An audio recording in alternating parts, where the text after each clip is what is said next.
அன்பானவர்களே, அன்பு வணக்கங்கள். ஒரு அன்பர் குரு, இறந்து போனவர்கள் அடிக்கடி என் கனவில் வருகிறார்கள். அது நல்லதா கெட்டதா என்பதை பற்றி கூற முடியுமா என்று ஒரு கேள்வி கேட்டிருக்கிறார். இறந்து போனவர்கள் நம்முடைய வீட்டில் நம்முடைய தாயோ தந்தையோ பாட்டனாரோ பாட்டியோ சகோதர சகோதரியோ யாரோ ஒருவர் இறந்து போகிறார்கள். அவர்கள் இறந்து ஒரு ஆண்டு ஆகிறது அல்லது 6 மாதங்கள் ஆகிறது என்று வைத்துக் கொள்ளலாம். அடிக்கடி அவர்கள் கனவில் வருகிறார்கள் என்றால் என்ன காரணம்? ஒன்று, அவர்கள் உங்கள் மீது அளவுக்கு அதிகமான அன்பையோ பாசத்தையோ வைத்திருக்க வேண்டும். வாழும் பொழுது அவர்கள் உங்கள் மீது அளவுக்கு அதிகமான அன்பை வைத்திருப்பார்கள், பாசத்தை வைத்திருந்திருப்பார்கள். அதை விட்டு அவர்கள் பிரிந்து போன பிற்பாடு அந்த அன்பு பாசம் நேசம் என்பது அவர்கள் அடிக்கடி உங்கள் கனவில் வந்து அதை தெரியப்படுத்துகிறார்கள். இது ஒரு வகை. இரண்டாவது, நீங்கள் அவர்கள் இறந்த பிற்பாடு அவர்களை நினைக்காமலே இருந்திருக்கலாம்.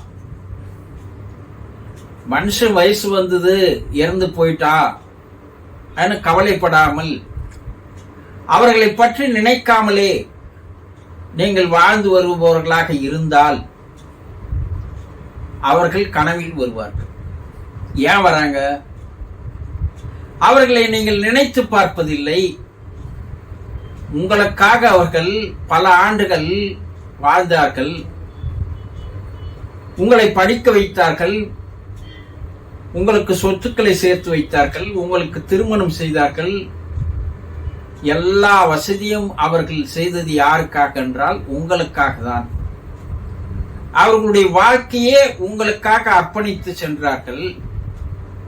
ஆனால் அவர்களை நினைத்து பார்க்காமல் நன்றி கட்டுத்தனமாக நீங்கள் அவர்களை புறக்கணிக்கும் போது அவர்கள் கனவில் அடிக்கடி வந்து, நான் உனக்காகவே வாழ்ந்தேன், என்னை இறந்ததும் நினைத்து கூட பார்ப்பதில்லை என்று அவர்கள் உங்களை எச்சரிக்கிறார்கள். இது இரண்டாவது வகை. மூன்றாவது வகை, அவர்களுக்கு செய்ய வேண்டிய சடங்குகளை நீங்கள் செய்யாமல் விட்டிருக்கலாம். இதைதான் பித்ரு தோஷம் என்று சொல்லுவார்கள். நாம் அவர்களுக்கு செய்ய வேண்டிய சடங்குகள் சிலது இருக்கிறது, அதை நாம் செய்து வைக்க வேண்டும். நம்முடைய முன்னோர்கள் இதிலெல்லாம் வெகு காலமாக, வேத காலம் முதல் கொண்டு பல்வேறு ஆராய்ச்சிகளுக்கு அப்பால் அவர்கள் சில சடங்குகளை வைத்திருக்கிறார்கள். ஏனென்றால் அந்த ஆன்மா சாந்தி அடைந்து மேல் உலகம் செல்ல வேண்டும்.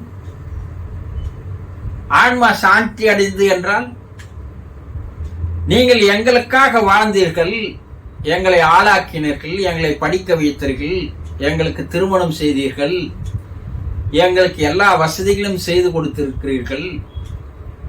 நீங்கள் எங்களை விட்டு பிரிந்து போவது எங்களுக்கு பெரிய கஷ்டமாக தான் இருக்கிறது. அது தாங்க முடியாத துயரம்தான். இருந்தாலும் இறை நியதிக்கு யாராலும் அதற்கு தடை போட முடியாது. நாங்கள் தினந்தோறும் உங்களை நினைத்தபடி இருப்போம். நீங்கள் அங்கே சென்று சந்தோஷமாக அமைதியாக எந்தவித கவலையும் இல்லாமல் நீங்கள் வாழுங்கள். எங்களை பற்றி இனி நீங்கள் கவலைப்பட வேண்டாம். நாள்தோறும் நாங்கள் உங்களை நினைத்துதான் இருப்போம். நீங்கள் எங்களோடு தான் இருப்பதாக நாங்கள் நினைத்து கொண்டுதான் வாழ்வோம் என்று அவர்களுக்கு மன ஆறுதல் தருவதுதான் அந்த சடங்கு முறைகள். அதை நாம் தினந்தோறும் நினைத்துக் கொண்டிருந்தால் கூட போதும். சடங்குகள் செய்ய வேண்டிய என்ற அவசியம் கூட இல்லை.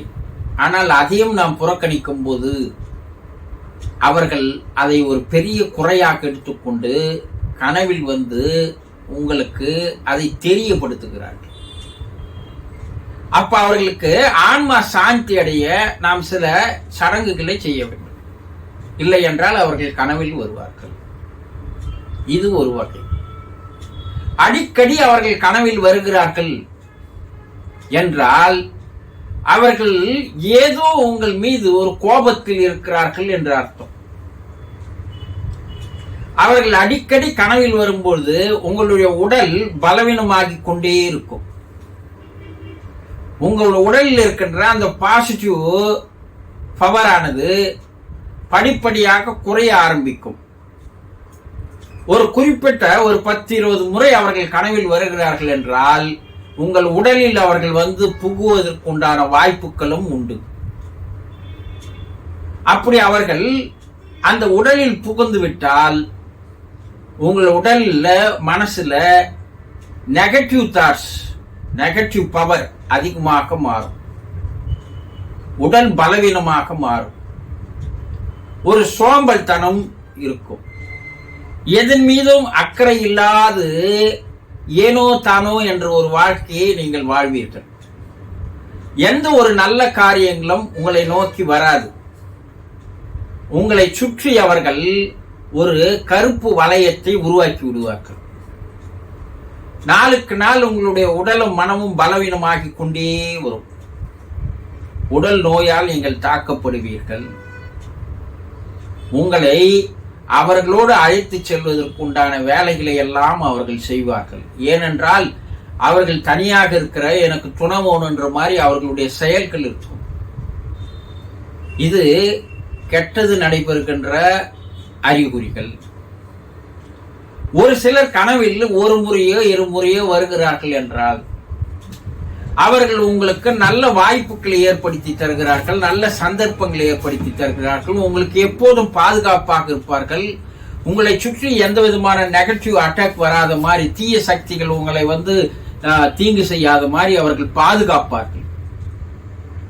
நல்லதும் இருக்கிறது, கெட்டதும் இருக்கிறது. நீங்கள் அந்த ஆன்மாவின் மீது வைத்திருக்கின்ற ஒரு அக்கறையினால் ஏற்படுகின்ற நிகழ்வுகள் தான் இது.